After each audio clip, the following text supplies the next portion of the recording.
الطاف حسین صاحب نے انکار کر دیا ہے. یہ انکار کس کو کیا ہے اور کیوں کیا ہے؟ اس کے علاوہ پاکستان کا اگلا وزیر اعظم کون ہوگا؟ ان پوائنٹ پہ ویلاگ پہ ڈسکس کریں گے. جی السلام علیکم، میرا نام خرم فہد ہے.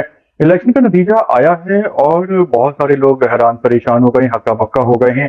الیکشن کے نتیجے نے بہت سارے لوگوں کو سرپرائز کر کے رکھ دیا ہے. ابھی جو آزاد امیدوار ہیں جنہوں نے عمران خان کے نام پہ ووٹ لیا ہے اور جیتے ہیں، وہ ہیں 92. اس کے علاوہ نون لیگ نے 77 سیٹیں حاصل کی ہیں اور 54 پیپلز پارٹی نے، یعنی 54. اور چونکہ یہ رجسٹرڈ سیاسی جماعتیں ہیں تو ان کو ابھی اسپیشل سیٹس جو ہوتی ہیں وہ بھی ملیں گے اقلیتوں کی اور خواتین کی، تو کچھ اس میں اضافہ ہو جائے گا. اس کے علاوہ ایم کیو ایم پاکستان نے 17 سیٹیں ابھی تک جیتی ہیں اور خواتین کی سیٹوں کو ملا کے ان کی سیٹیں ٹوٹل ابھی تک 20 ہو گئی ہیں. اب سوال یہ پیدا ہوتا ہے کہ اگر پی ڈی ایم 2 بنتی ہے، یعنی کہ نون لیگ، پیپلز پارٹی اور ایم کیو ایم اور دوسری جماعتیں چھوٹی اگر مل کے حکومت بناتی ہیں تو یہ پی ڈی ایم کی طرح کی حکومت بن جائے گی. اور جو عمران خان صاحب کے جو لوگ ہیں وہ ابھی تک 92 ہیں، تو اگر یہ اپوزیشن میں بیٹھیں گے تو سوچیں کہ کتنا برا حال ہونے والا ہے پارلیمنٹ کا. کیونکہ جب عمران خان صاحب پارلیمنٹ میں نہیں تھے تو انہوں نے پی ڈی ایم کی حکومت کا اتنا برا حشر کر کے رکھ دیا تھا، ان پہ اتنا اٹیک کرتے تھے، اتنے بیان دیتے تھے، جس کی وجہ سے پی ڈی ایم کی حکومت پہ پریشر آیا اور آپ دیکھ لیں کہ نون لیگ کو توقع سے کافی زیادہ کم سیٹیں ملی ہیں. تو اگر یہی عمران خان صاحب کے لوگ عمران خان صاحب کا بیانیہ لے کے جب اسمبلی میں پہنچیں گے اور پریشر آئے گا نون لیگ پہ اور پیپلز پارٹی پہ، تو ان کا بڑا نقصان ہوگا. اور اگر یہ حکومت بنتی ہے تو اس کے وزیر اعظم ہوں گے شہباز شریف صاحب اور صدر مملکت ہوں گے آصف علی زرداری صاحب. لیکن اس حکومت کا چلنا بہت ہی مشکل ہو جائے گا، بہت ہی پریشر آئے گا اور شاید اگلے 2-2.5 سال بعد پھر جو ہے انتخابات کروانے پڑے اور بہت زیادہ ڈیمیج ہوگا مسلم لیگ نون کو. کیونکہ پیپلز پارٹی کے پاس تو ہمیشہ سے ہی سندھ حکومت ہے اور لگتا یہی ہے کہ جب تک شعور آئے گا سندھ کے لوگوں کو ان کے رائٹس ملیں گے تو اگلے کم از کم 10-15 سال تو پیپلز پارٹی نے ہی سندھ میں حکومت کرنی ہے. تو بہت ہی عجیب صورتحال ہے. اگر مسلم لیگ نون کا وزیر اعظم ہوتا ہے تو ان کا بہت نقصان ہوگا اور پھر اگلے الیکشن میں ان کا ووٹ بینک بہت ہی کم ہو جائے گا ابھی سے بھی. اور اگر نون لیگ اپوزیشن میں بیٹھتی ہے تو اس کا فائدہ ہوگا نون لیگ کو، یہ وہاں سے اپوزیشن کرے گی.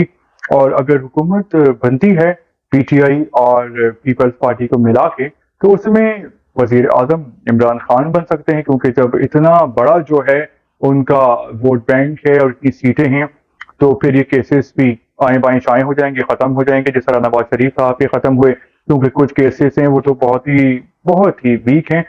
خاص طور پہ جو عدت میں نکاح والا کیس ہے وہ تھی بہت کمزور ہے اور لوگوں نے اس کا بہت برا منایا ہے. کیونکہ یہ اللہ اور میاں بیوی کا معاملہ تھا. میاں بیوی عمران خان اور بشرا بیوی، اور وہ کہہ چکے تھے کہ عدت میں نکاح نہیں ہوا.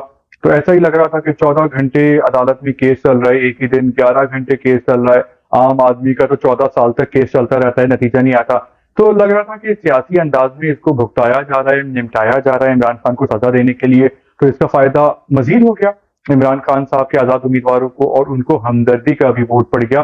یہ ایسا ہی ہمدردی کا ووٹ بینک تھا کہ جو 2008 کے الیکشن تھے اس میں پیپلز پارٹی کی پوزیشن اتنی اسٹرانگ نہیں تھی، لیکن بے نظیر صاحبہ کی شہادت ہو گئی تو ہمدردی کا ووٹ ملا پنجاب سے، پورے پاکستان سے پیپلز پارٹی کو. تو پھر انہوں نے حکومت بنائی تھی جو کہ 5 سال چلی تھی.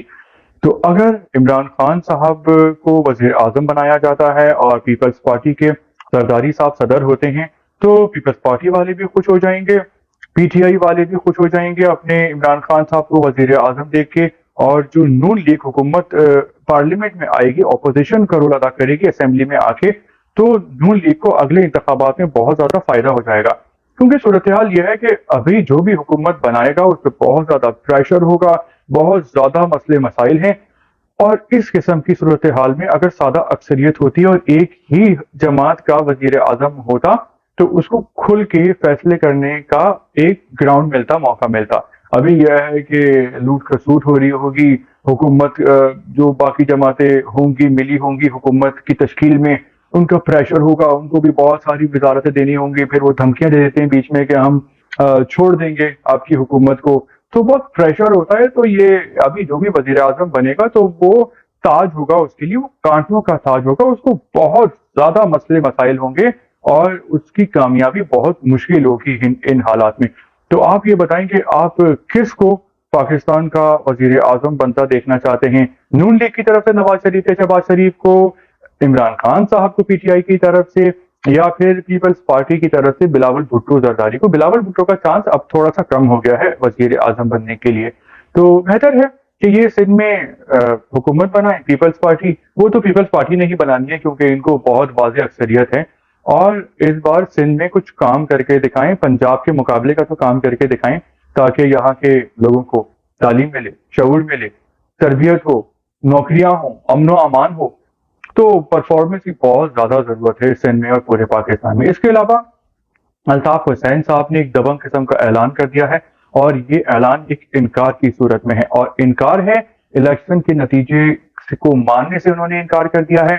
انہوں نے کہا ہے کہ کراچی حیدرآباد میں جو ان کے آزاد امیدوار ہیں ان کو بہت زیادہ ووٹ ملا ہے، لیکن نتیجہ تبدیل کیا گیا ہے اور ایم کیو ایم پاکستان کو جتوایا گیا ہے۔ ایم کیو ایم پاکستان اس بار لاڈلی ہے سندھ سے، اور اس سے پہلے 2018 میں پی ٹی آئی لاڈلی تھی، تو ایم کیو ایم کا جو ووٹ بینک تھا اور سیٹیں تھیں تو وہ پی ٹی آئی کو دے دی گئی تھیں۔ اب چونکہ پی ٹی آئی نظروں سے گر چکی ہے اور ناراضی ہے ان سے، تو وہ حصہ اور وہ لاڈ پیار اس بار ایم کیو ایم پاکستان کے حصے میں آیا ہے۔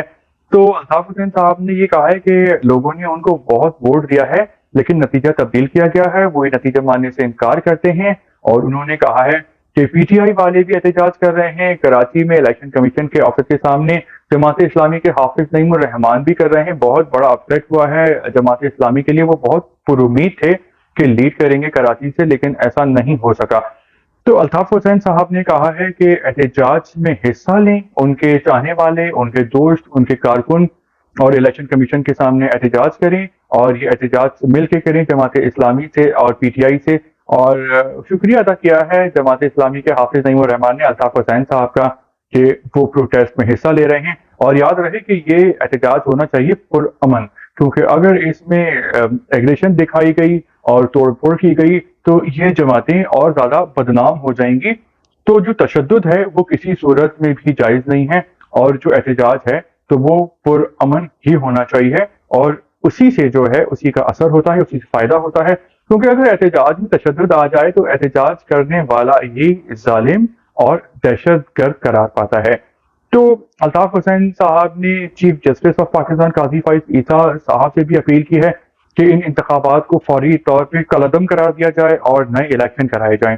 تو الیکشن میں تو بہت زیادہ خرچہ آتا ہے، اور اس طرح کا قلم قرار دینا بہت ہی مشکل ہے، ایسا تو نہیں ہوگا ہم سب جانتے ہیں، لیکن یہ ان کا مطالبہ ہے اور مطالبہ جائز ہے، کیونکہ ہم نے دیکھا ہے کراچی حیدرآباد میں کہ الطاف حسین صاحب کے جو آزاد امیدوار تھے تالا چابی کے نشان والے یا کوئن کے، تو ان کو بہت زیادہ ووٹ پڑے ہیں، جماعت اسلامی کو بھی کافی زیادہ ووٹ پڑا ہے، لیکن ایم کیو ایم جو ہے وہ بازی لے گئی ہے، اور ایم کیو ایم پاکستان جو ہے اس کے اوپر بہت زیادہ ذمہ داری ہے، کیونکہ ان کو 17 سیٹیں ابھی تک مل گئی ہیں، اور اسپیشل سیٹس ملا کے 20 سیٹیں ان کو مل گئی ہیں کراچی سے، جو کہ ایک بہت بڑی اچیومنٹ ہے۔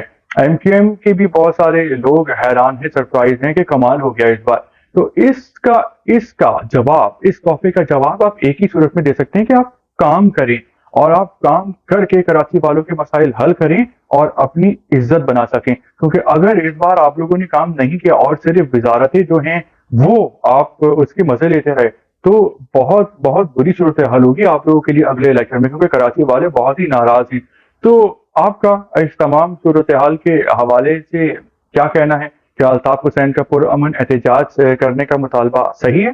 آپ کے جو بھی کامنٹس ہیں آپ کر سکتے ہیں، اس کے علاوہ آپ ویلاگ کو لائک کرتے ہیں، شیئر کرتے ہیں، سبسکرائب کرتے ہیں، تو بہت شکریہ۔